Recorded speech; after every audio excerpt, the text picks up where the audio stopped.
Ukraine যুদ্ধকে কেন্দ্র করে বিশ্বব্যাপী যে অচল অবস্থা তৈরি হয়েছে তা থেকে বের হওয়ার কোনো সুনির্দিষ্ট রূপরেখা এতদিন সামনে আসেনি। কিন্তু সাম্প্রতিক এক উচ্চ পর্যায়ের বৈঠকে রাশিয়ার প্রেসিডেন্ট ভ্লাদিমির পুতিন যুদ্ধ শেষ করার জন্য কিছু শর্ত সামনে রেখেছেন। যুক্তরাষ্ট্রের প্রেসিডেন্ট ডোনাল্ড ট্রাম্পের সঙ্গে আলাস্কায় অ্যাঙ্করেজে গত 15 আগস্ট অনুষ্ঠিত বৈঠকেই পুতিন তার প্রস্তাবগুলো স্পষ্ট করেন। এই আলোচনার পর থেকেই ওয়াশিংটন, কিয়েভ ও ইউরোপের রাজনৈতিক মহলে নতুন করে আলোচনার ঝড় উঠেছে। কারণ পুতিনের শর্তগুলো বাস্তবায়ন করা মানেই ইউক্রেনের জন্য বড় ছাড় দেয়া। আবার প্রত্যাখ্যান করলে যুদ্ধ আরও দীর্ঘায়িত হওয়ার ঝুঁকি তৈরি হবে। প্রথম শর্ত হলো ইউক্রেন যেন কখনোই ন্যাটোতে যোগ না দেয়। শুধু রাজনৈতিক প্রতিশ্রুতি নয়, এটিকে আনুষ্ঠানিক নথিভুক্ত ও আন্তর্জাতিকভাবে অনুমোদিত করতে হবে।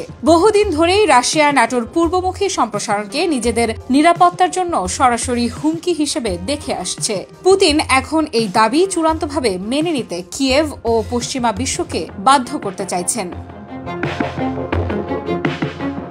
দ্বিতীয় শর্ত আরও জটিল। রাশিয়া পুরো ডনবাস অঞ্চলের নিয়ন্ত্রণ দাবি করছে, অর্থাৎ ইউক্রেনের হাতে থাকা দোনেস্ক ও লুহানেস্কের যেসব এলাকা এখনো কিয়েভের নিয়ন্ত্রণে রয়েছে সেখান থেকেও সরে দাঁড়াতে হবে।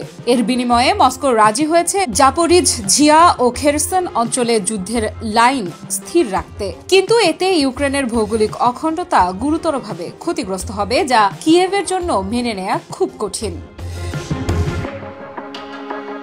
মস্কোর অবস্থান নতুন নয়। এর আগে 2014 সালে রাশিয়া আন্তর্জাতিক আইন ভঙ্গ করে ক্রিমিয়া উপদ্বীপ দখল করে নেয়। বর্তমানে লুহানেস্কের প্রায় পুরোটা এবং দোনেস্কের প্রায় 70% অংশ রাশিয়ার দখলে। অর্থাৎ পুতিন এখন সেই দখলকৃত বাস্তবতাকেই স্থায়ীভাবে বৈধ করার চেষ্টা করছেন। ওভাল অফিসে ইউক্রেনের প্রেসিডেন্ট ভলোদিমির জেলেনস্কি ও ইউরোপীয় নেতাদের সঙ্গে বৈঠকের পর ট্রাম্প জানিয়েছেন, সম্ভাব্য পুতিন জেলেনস্কি বৈঠক নিয়ে আলোচনা চলছে। এই ইঙ্গিত অনেককেই বিস্মিত করেছে, কারণ এতদিন ট্রাম্প যুদ্ধবিরতির বদলে সামরিক চাপে বিশ্বাসী ছিলেন। কিন্তু এবার তিনি সরাসরি স্থায়ী শান্তি চুক্তির কথা বলছেন, যা তার অবস্থানের নাটকীয় পরিবর্তন বলে মনে করা হচ্ছে। সব মশার বিরুদ্ধে সুরক্ষা দিতে এলো বসুন্ধরা এক্সট্রিম অ্যারোসল, মশার বিরুদ্ধে এক্সট্রিম সুরক্ষা। তবে এখানে একটি গুরুত্বপূর্ণ দিক সামনে আসে। পুতিন এখনো যুদ্ধবিরতির কোনো প্রস্তাব মেনে নিতে রাজি নন। তিনি চাইছেন যুদ্ধ এমন একটি অবস্থানে থামুক যেখানে রাশিয়া কেবল শক্ত অবস্থানেই থাকবে, অর্থাৎ যুদ্ধক্ষেত্রে সুবিধাজনক অবস্থান নিশ্চিত করার পরই তিনি স্থায়ী শান্তির পথে হাঁটতে চান। বিশ্লেষকেরা বলছেন, ট্রাম্প ও পুতিনের এই আলোচনায় ইউক্রেনের কণ্ঠস্বর কিছুটা পিছনে পড়ে গেছে।